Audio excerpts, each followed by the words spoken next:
Hi mga Mima, sa nakikita nyo na ready ako dyan, ay may lakad kasi kami. Papunta ito sa Cebu. Oo mga Mima. Doon kami magpapaskaw at magbagong taon. At pasensyanin na yung suot ko dyan Ganyan kasi ako manamit pag may lakad. Pero bago tayo makarating, ay sumasakay muna kami dito ng tinatawag nila na Bau-Bau. Papunta sa Josefina. Kaya tara.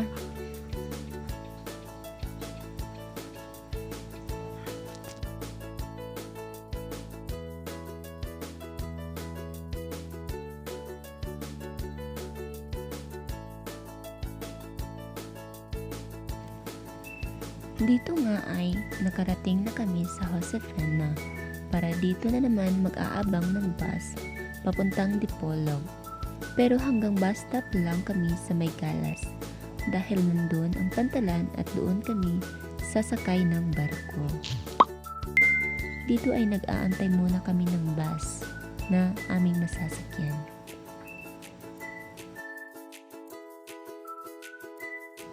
So dito ay nakasakay na nga kami ng bus papunta ng Dipolog.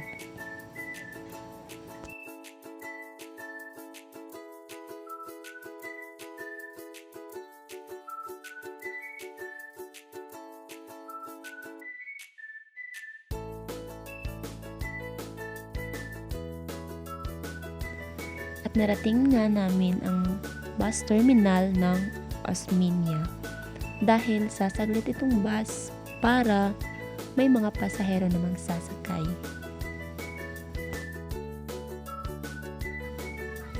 Habang nag-aantay kung kailan aalis yung bus, ay parang sitting pretty muna tayo dito.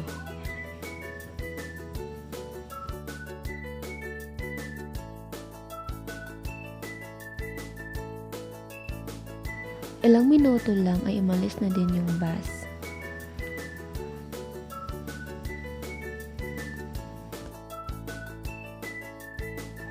So dito ay nadating na din namin ang bus stop ng Galas, kung saan sasakay na naman kami ng tricycle papunta doon sa Pantalan.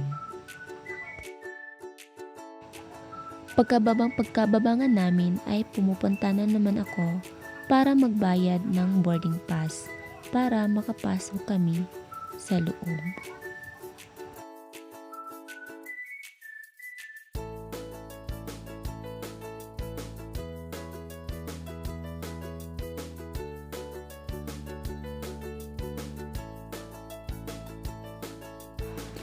Dito ay hiningi niya yung ID ko at ng ID ng pinsan ko kasi mga student yung nakalagay doon sa ticket namin.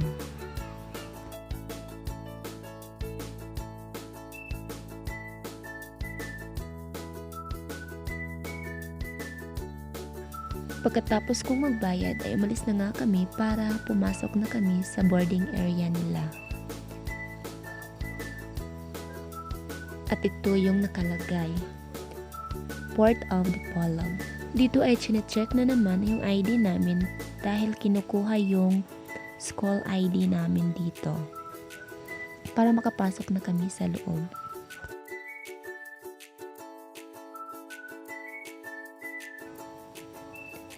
At pagpasok mo ay makikita mo na yung mga upuan ng mga pasahero na sasakay sa barko.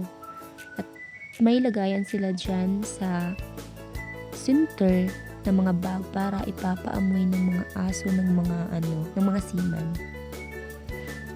Pagdating ng alas 5 ay nagpipila na naman kami para lalabas dito sa boarding area nila papunta doon sa barko.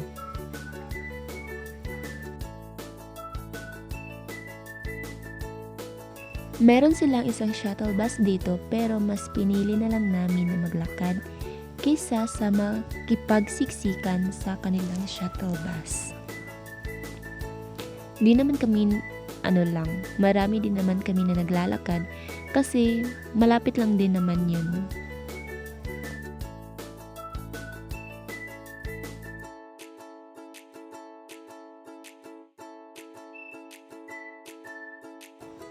Pagkarating na naman namin dito ay iche-check na naman yung ano, iche-check na naman yung mga namin ID at saka yung ticket namin para makapasok na kami sa loob. Makapunta na kami doon sa barko.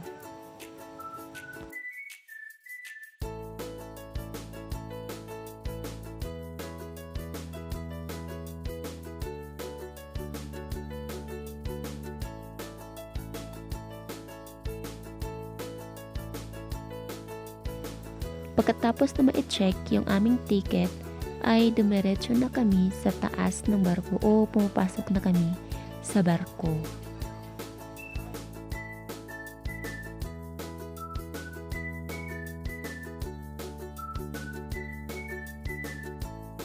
Dalawa yung pagpipilian mo dito. May tourist saka economy. Pero doon kami sa economy kasi medyo yung sa tourist kasi medyo mahal. Yung sa economy is afford lang namin.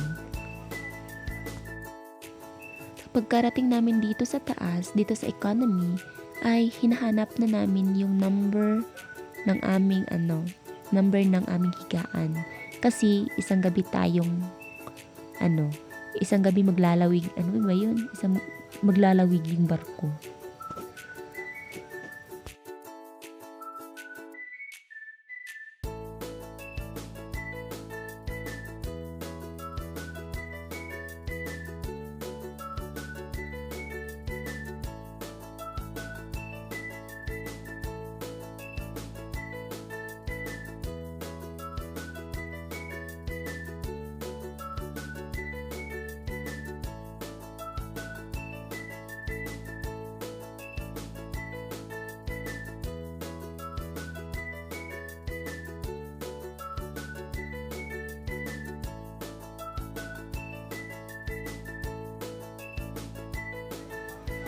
Pagkatapos kong mahanap yung mga higaan namin is pupunta naman ako dito sa side na ito para tingnan yung magandang tanawin. Kita nyo naman, di ba? Napakaganda ng tanawin. Alas 7 pa kasi ng gabi yung alis ng barko.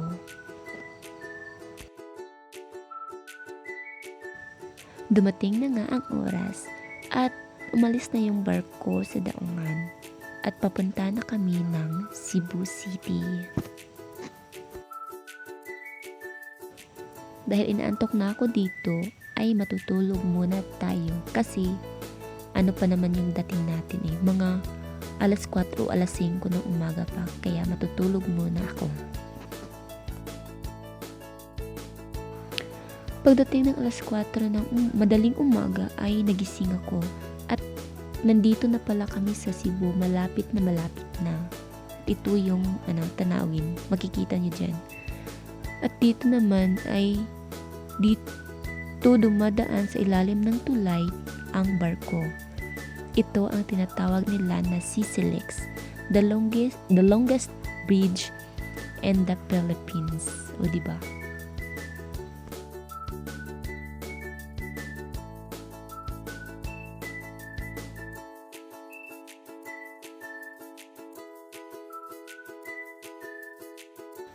Pagkadating nga namin sa daungan, ay nakikipagpilahan na naman kami dito pababa ng barko para makasakay na naman kami ng taxi papunta doon sa ate ko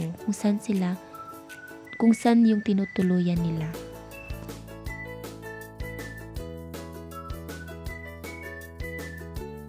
Tada! Welcome to Cebu! So dito doon sa unahan is doon kami mananakay ng taxi.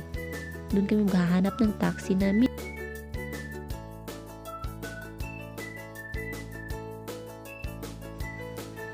Sa wakas ay nakasakay na nga kami ng taxi at inaantok pa talaga ako dito. Kaya hanggang dito na lang muna yung video natin, yung vlog natin. Maraming salamat. Paalam.